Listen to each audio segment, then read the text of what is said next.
क्या मान के चलें कि प्राइम मिनिस्टर मोदी ने एक सॉर्ट ऑफ वार्निंग दे दी है आगे आने वाले कुछ कड़े कदमों की तरफ, और क्या मार्केट इसी को लेकर अब इतना नर्वस दिख रहा है? जी गुड आफ्टरनून अनुज। जी बिल्कुल।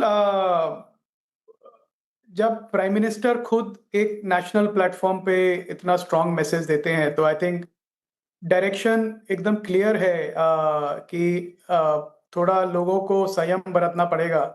और जो प्रॉब्लम है वो सबकी प्रॉब्लम है देश में। तो उन्होंने एक बड़ा मेजर्ड मैसेज दिया है, कोई ऐसी वार्निंग नहीं है। एक जैसे घर के बुजुर्ग एक सलाह देते हैं वैसी उस तौर पे है। पर I think market of course इसको रीड करेगा ऐसे एनवायरनमेंट में जहां पे जो वॉर की सिचुएशन है अभी भी बनी हुई है। तेल के प्राइस ऊपर नीचे होते रहते हैं, पर ऊपर नीचे जितना आने चाहिए उतने नहीं आ रहे हैं। जो रुपया है वो लगातार कमजोर हो रहा है। तो आई थिंक इन सब फैक्टर्स को एक साथ देखें तो एक नर्वसनेस तो है ही मार्केट में, ऐसे एनवायरनमेंट में भी जहां पे जो लार्ज कैप के रिजल्ट्स हैं वो इतने अच्छे नहीं आए हैं। तो आई थिंक थोड़ी नर्वसनेस मार्केट में लाजमी है। और मुझे लगता है इस मार्केट में इन्वेस्टर्स को भी ज्यादा ब्रेवरी दिखा के ओवर ट्रेड नहीं करना चाहिए। ओके ये तो ट्रेडिंग पे बात हो गई। अब भैया गुड आफ्टरनून। लेकिन नंबर्स की आपने बात की, काफ़ी सारे नंबर्स डिसअपॉइंटिंग रहे हैं, जैसे कि एसबीआई फॉर एग्जांपल हम थोड़ी देर पहले चर्चा भी कर रहे थे एक सेगमेंट में। एसबीआई के नतीजे सर इतने ख़राब, तो क्या यहाँ पर अभी आपको एक रेड फ्लैग नज़र आ रहा है या फिर एक अच्छा मौका लग रहा है एक्यूमुलेट करने का? क्या नज़रिया होगा?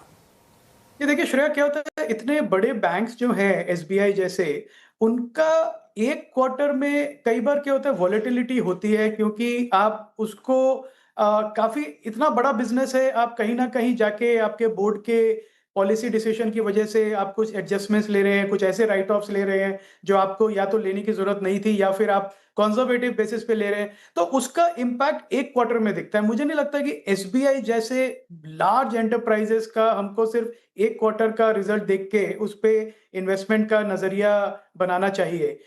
मुझे लगता है बैंक जितना मैं देख पा रहा हूँ बहुत अच्छे एक जोन में है।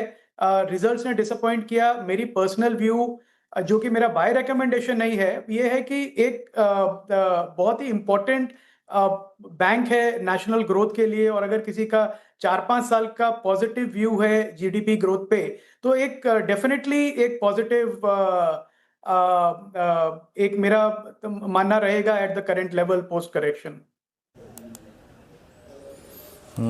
अभय जी नमस्कार, वीरेंद्र बोल रहा हूँ। बट आपकी देखिए कि बाजार हाथों हाथ टेक्निकली क्या क्या कर रहा है। एकदम से शिफ्ट हो गया फार्मा पे, कभी कभी मिड कैप आईटी पे मेहरबान है। हालांकि कोफोज के नंबर थे ही इतने अच्छे, दिलचस्प की पूछे मत, स्ट्रॉन्ग मैनेजमेंट कमेंट्री। बट पहले हम हिट करते हैं फार्मा के पैच को। फार्मा पे आपका कन्विक्शन क्या कहता है? आप लोगों ने खुद अपने पीएमएस में क्या लोडिंग करी है फार्मा में? नहीं, फार्मा में हमारा पिछले 3 साल से बहुत पॉजिटिव व्यू है वीरेंद्र, और मैं जब भी आपके शो पे आया हूं मैंने कहा है नंबर 1 पिक है हमारा। मुझे लगता है अगले 2-3 साल तक ये निफ्टी को आउट परफॉर्म करेगा। और इसके कुछ कारण है वीरेंद्र, जिसकी फंडामेंटल जिनकी अगर मैं बात करूं तो एक तो हमने देखा अक्रॉस द बोर्ड जितनी भी फार्मा कंपनीज हैं इंडिया में, उन्होंने पिछले 4-5 साल में इनोवेशन पे बहुत काम किया है। तो एक समय था कि जब हमारी कंपनीज थी वो सिर्फ कॉपी पेस्ट करती थी ऑफ पेटेंट मेडिसिन को, जो जेनरिक्स थे उनको लॉन्च करती थी यूएस में, शॉर्ट विंडो में पैसा बनाने की कोशिश करते थे। वो अभी भी है, पूरा चला नहीं गया है, पर एक मैं देख रहा हूं माइग्रेशन, स्पेशली जो मिड और स्मॉल कैप स्टॉक्स हैं इस स्पेस में, इन्होंने बहुत अच्छा इनोवेशन किया है। और जो रुपए का डेप्रिसिएशन है वो इनको पूरा फायदा दे रहा है, क्योंकि ये या तो एक्सपोर्ट्स कर रही है कंपनीज या फिर इंपोर्ट सब्स्टिट्यूशन कर रही हैं। तो दोनों तरफ से इनको फायदा है। कैपेक्स हो चुके हैं, और कैपेक्स होने के बाद अब ये कंपनीज जो भी हैं ये सारी की सारी बेनिफिट कर रही हैं अपने पॉजिटिव डिमांड आउटलुक से। मार्जिन्स भी इंप्रूव हो रहे हैं। तो मुझे लगता है फार्मा आउट परफॉर्म करेगा। जो हमारी कोर होल्डिंग्स है मॉडल पोर्टफोलियो में, मेरी ये बाय रिकमेंडेशन नहीं है, उसमें कंपनीज हैं दिवीज तो मेरे ख्याल से 10 साल से हमारे पोर्टफोलियो में है। उसके अलावा एक हमने करीब 6 महीने साल भर पहले सेनोरिस फार्मा करके गुजरात की कंपनी है जिसको हमने ऐड किया था अपने मॉडल पोर्टफोलियो में। और एक विंडलास फार्मा है हमारे पोर्टफोलियो में। और एक तीसरी चौथी कंपनी जो हमने रिसेंटली ऐड करी है वो है सकार हेल्थ केयर, जो अगेन एक स्मॉल कैप है गुजरात का। सो आई थिंक ये सारी बेट्स हमारी इसलिए हैं वीरेंद्र, क्योंकि high innovation driven margin creation है, तो इसलिए कॉन्फिडेंट है हम कि फार्मा जबरदस्त आउट परफॉर्म करेगा निफ्टी। देखिए, इस टाइम पे जिस प्रकार की चीज़ें इंडियन मार्केट में चलती हुई नज़र आ रही है, उसको देखते हुए आपको लग रहा होगा कि फिर से मार्केट में गिरावट किस वजह से आई है।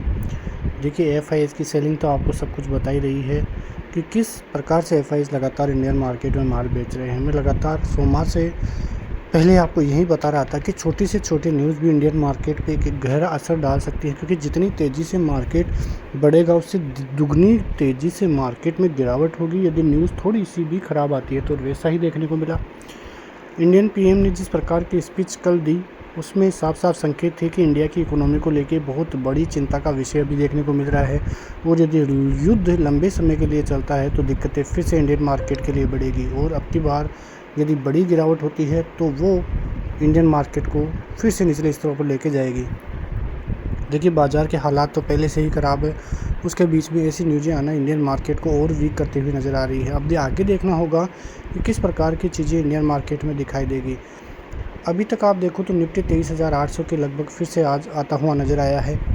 लोअर लेवल एंड के टाइम में देखने को मिले हैं, और आगे भी यदि ऐसे लेवल दिखाई दिए तो वहाँ से इंडियन मार्केट और बड़ा कोलैप्स दिखा सकता है। 23,500, 23,200 ये नेक्स्ट इम्पोर्टेंट जोन रहते हुए नज़र आएंगे।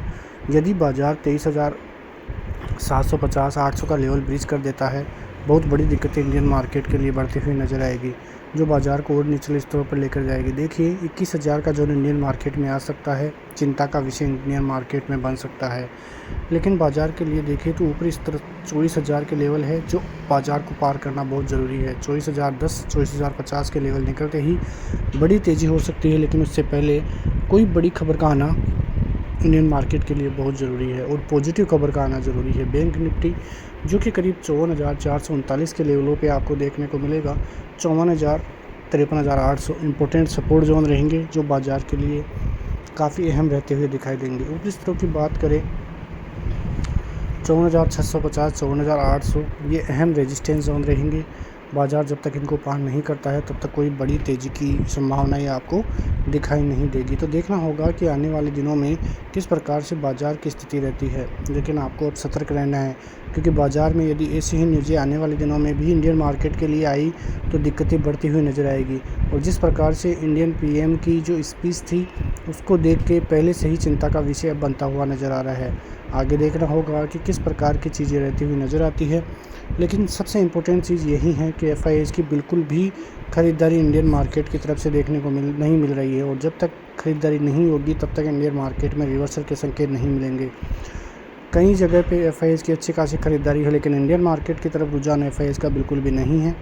आज भी करीब 8,400 करोड़ की सेलिंग थी। डीआईएस का साथ हमेशा की तरफ फिर से मिलता हुआ नज़र आया है, लेकिन आगे चिंता का विषय ऐसे ही बना रह सकता है। मिलते हैं नेक्स्ट वीडियो में, तब तक के लिए जय हिंद।